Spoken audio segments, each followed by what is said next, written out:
Salah satu ayat yang bagi saya sangat menjadi berkat adalah Lukas 5 ayat 5. Simon menjawab, "Guru, telah sepanjang malam kami bekerja keras dan kami tidak menangkap apa-apa. Tetapi karena engkau menyuruhnya, aku akan menebarkan jala juga." Satu perkataan dari Tuhan yang kita tangkap itu mengubah segalanya, ya. One word from God can change anything, ya. Satu perkataan dari Tuhan, kalau kita tangkap lalu kita lakukan, maka itu bisa mengubah apa saja, ya. Bisa terjadi mujizat seperti yang ada di Lukas 5 ini. Coba kita lihat dari ayat 1, ya. Lukas 5 mulai ayat 1. Pada suatu kali Yesus berdiri di pantai Danau Genesaret, sedang orang banyak mengerumuni dia hendak mendengarkan firman Allah. Ia melihat dua perahu di tepi pantai. Nelayan-nelayannya telah turun dan sedang membasuh jalannya. Ayat 3.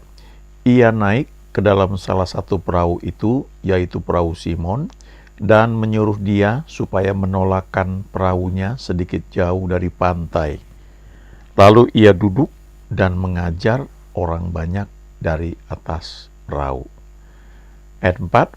Setelah selesai berbicara, ia berkata kepada Simon, "Bertolaklah ke tempat yang dalam dan tebarkanlah jalamu untuk menangkap ikan." Lalu ayat 5 yang tadi saya sudah bacakan, ya. Simon menjawab, "Guru, telah sepanjang malam kami bekerja keras dan kami tidak menangkap apa-apa. Tetapi karena engkau menyuruhnya, aku akan menebarkan jala juga." Lalu ayat 6, dan setelah mereka melakukannya, mereka menangkap sejumlah besar ikan, sehingga jala mereka mulai koyak. Lalu mereka memberi isyarat kepada teman-temannya di perahu yang lain supaya mereka datang membantunya. Dan mereka itu datang, lalu mereka bersama-sama mengisi kedua perahu itu dengan ikan hingga hampir tenggelam. Ayat 8.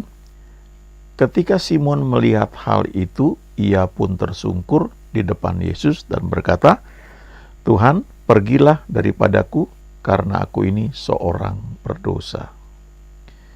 Kita lanjutkan ayat 9. Sebab ia dan semua orang yang bersama-sama dengan dia takjub oleh karena banyaknya ikan yang mereka tangkap.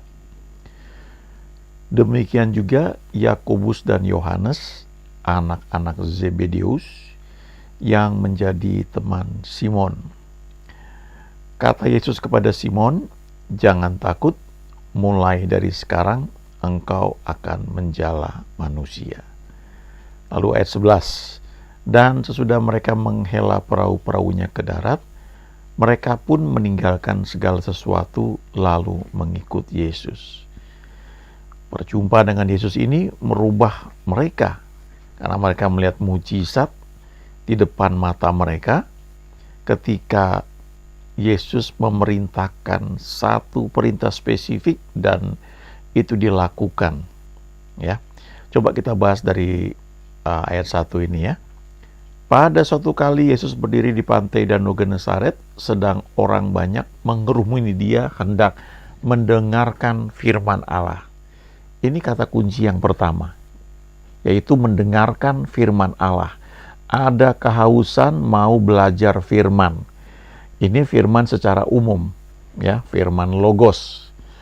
Firman yang tertulis, yang kita baca, yang kita dengar, firman yang mengubah cara berpikir kita. Ayat 2, ia melihat dua perahu di tepi pantai, nelayan-nelayannya telah turun dan sedang membasuh jalannya. Jadi Tuhan Yesus pada saat itu, dia lihat ada dua perahu yang nganggur. Jadi dia punya kebutuhan, ya, dia perlu mimbar untuk mengajar orang banyak, Lalu dia lihat ada 2 perahu yang nganggur di situ. Kemudian ayat 3, ia naik ke dalam salah satu perahu itu, yaitu perahu Simon, dan menyuruh dia supaya menolakkan perahunya sedikit jauh dari pantai. Lalu ia duduk dan mengajar orang banyak dari atas perahu. Jadi orang-orang banyak ini termasuk Simon, si pemilik perahu, mendengarkan firman. Mendengar ketika Yesus sedang mengajar mereka. Ini prinsip pertama ya dalam kehidupan kita. Kita perlu senantiasa belajar firman Tuhan, mendengar firman Tuhan. Bersyukur kita hidup di zaman yang sangat modern. Kita tinggal buka YouTube atau Spotify atau mungkin gadget kita ya, kita baca firman, dengar firman, bisa di mana saja. Bahkan sekarang baca buku pun kita bisa dibacain ya, bukan hanya Alkitab suara, tapi buku pun banyak sekali. Kadang-kadang ada yang sifatnya ringkasan. Coba cek di YouTube ya, banyak sekali, ada yang bahasa Inggris, ada yang bahasa Indonesia, ada buku yang tebalnya mungkin bisa ratusan halaman. Dan itu dibacakan, ada yang betul-betul dibaca dari awal sampai akhir, ya butuh waktu, ada yang 2 jam, 3 jam, ada 6 jam. Kita bisa berhenti di mana kita mau istirahat, lalu kita dengar lagi. Ya, jadi itu firman Tuhan yang disampaikan secara umum, ya itu merupakan knowledge, pengetahuan yang kita terima ya, dan itu penting, itu membentuk cara berpikir kita juga. Tapi perhatikan ya, di ayat 3 saya ulangi, ia naik ke dalam salah satu perahu itu, yaitu perahu Simon, dan menyuruh dia supaya menolakkan perahunya sedikit jauh dari pantai. Lalu ia duduk dan mengajar orang banyak dari atas perahu.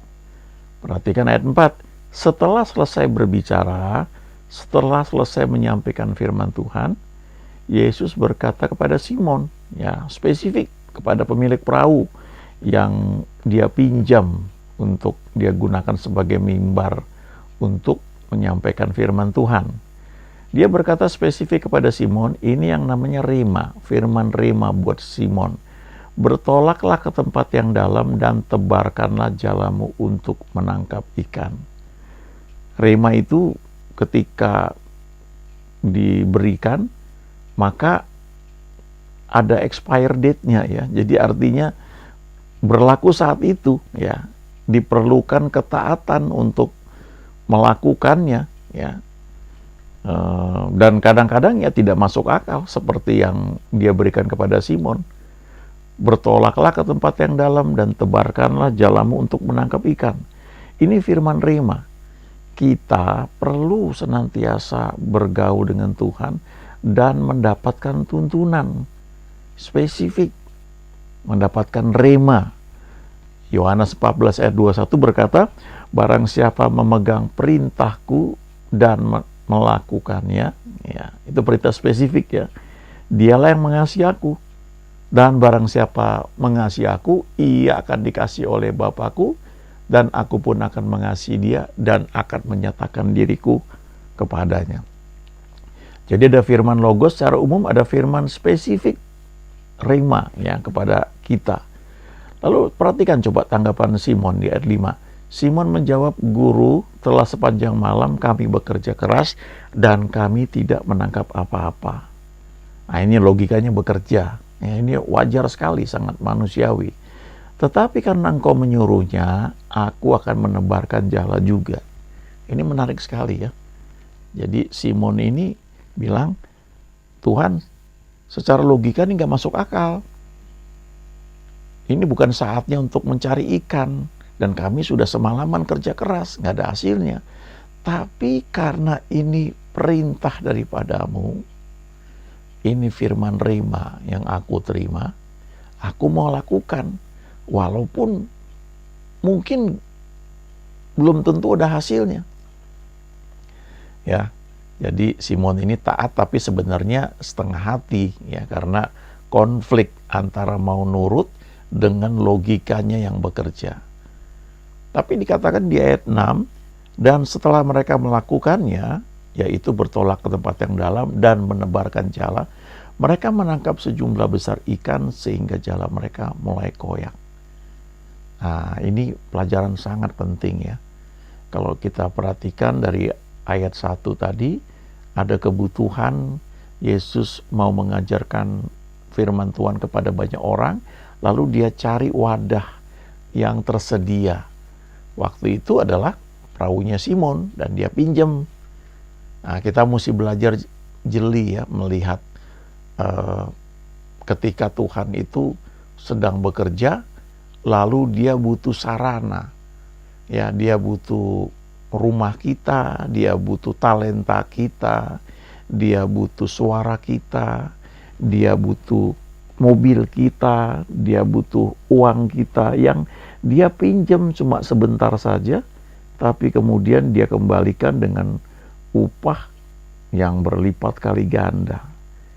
Ya, kenapa? Karena firman Tuhan mengajarkan seorang pekerja patut mendapat upahnya, berilah maka kamu akan diberi. Jadi Tuhan itu tidak pernah berhutang. Jadi kalau ada kesempatan bisa melayani, ya, dan kita tahu itu terbuka untuk kita tanggapi, ya, lakukan ya, ada reward. Nah, rewardnya apa? Setelah mendengar firman ya dalam pelayanan itu, lalu dapat rema, dapat firman Tuhan. Nah, itu yang kita perlukan.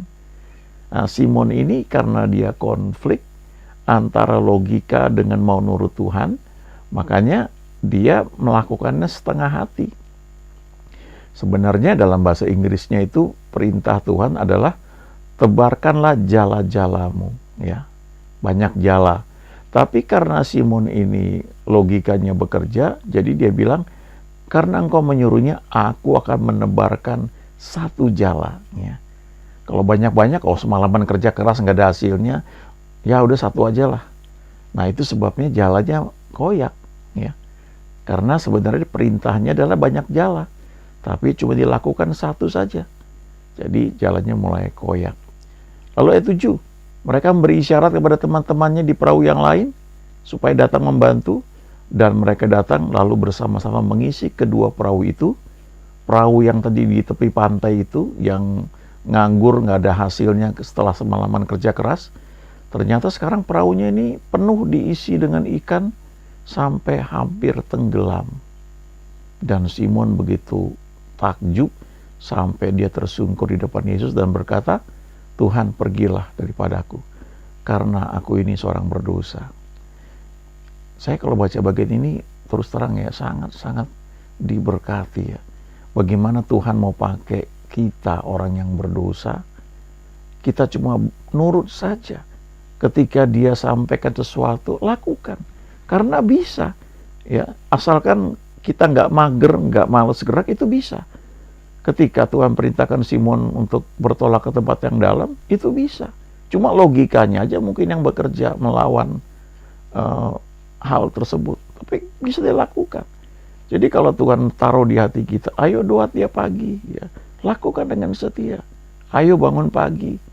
Itu bisa kita lakukan. Ya, itu satu training untuk membentuk kita, memperluas comfort zone kita. Lakukan dengan setia, maka kita akan melihat mujizat yang terjadi dalam hidup kita. Ya, berikutnya, kenapa Simon berkata seperti tadi? Ya, sebab ia dan semua orang yang bersama-sama dengan dia takjub oleh karena banyaknya ikan yang mereka tangkap. Ya jelaslah ya, mereka ini nelayan, mereka ahli mengerjakan pekerjaan nelayan, tapi setelah semalaman kerja keras nggak ada hasilnya, lalu cuma dengar perkataan Yesus, nurut, terjadilah mujizat. Ya. Prinsip mujizat sebenarnya itu. Ya, menangkap rema, mendengar firman, lakukan. Lalu terjadi mujizat. Ya. Nah, demikian juga Yakobus dan Yohanes, anak-anak Zebedeus yang menjadi teman Simon. Kata Yesus kepada Simon, jangan takut, mulai dari sekarang engkau akan menjala manusia. Nah, Ini penting sekali ya. Jadi Tuhan itu mau tunjukkan bahwa, lihat ya, kamu kerja keras sepanjang malam gak ada hasilnya ya. Kamu pakai cara manusia tapi gak ada hasilnya. Ikuti cara aku. Ya, lakukan yang aku perintahkan. Ya, sediakan dulu ini perahumu untuk aku pakai mengajar banyak orang. Setelah itu ada perintah khusus, sekarang bertolak ke tempat yang dalam, tebarkan jalamu. Apa yang sebelumnya kau lakukan tanpa tuntunan aku dan gak ada hasilnya, sekarang aku yang perintahkan. Lakukan, lalu terjadi mujizat. Nah, dengan cara seperti itu Tuhan bilang, kamu kan penjala ikan, kamu sudah melihat bagaimana mujizat terjadi. Sekarang ikutlah aku, ikuti caraku, maka engkau akan menjala manusia. Bukan mancing ya, mancing itu satu-satu, menjala tuh sekali menebarkan jala langsung banyak. Ya, jadi sebenarnya dalam pelayanan juga begitu. Kalau kita mendapatkan rema tuntunan yang begitu spesifik, taat lakukan, maka tuain itu akan banyak. Ya. Tapi kalau kita pakai cara-cara manusia tanpa tuntunan Tuhan, bahkan kalau kita pakai misalnya apa yang umumnya, apa doa keliling, doa puasa, kadang-kadang kalau sudah jadi metode, maka kita lupa, kita tinggalkan Tuhan itu di luar, kita nggak libatkan dia. Kita cuma perintah, klaim, dan sebagainya, tapi tanpa tuntunan Tuhan. Jadi memang hal pertama yang perlu kita benahi, itu adalah hubungan kita dengan Tuhan. Dan itu selalu harus ada. Lihat ayat 11 ya. Dan mereka, sesudah mereka menghela perahu-perahunya ke darat, mereka pun meninggalkan segala sesuatu, lalu mengikut Yesus. Ini poinnya ya, mengikut Yesus. Karena mengikut Yesus, artinya itu adalah membangun hubungan, mendengarkan dia berbicara, lalu mengikuti apa yang dia perintahkan, lakukan dengan rela dan taat, maka akan terjadi mujizat. Di dalam pelayanan juga begitu.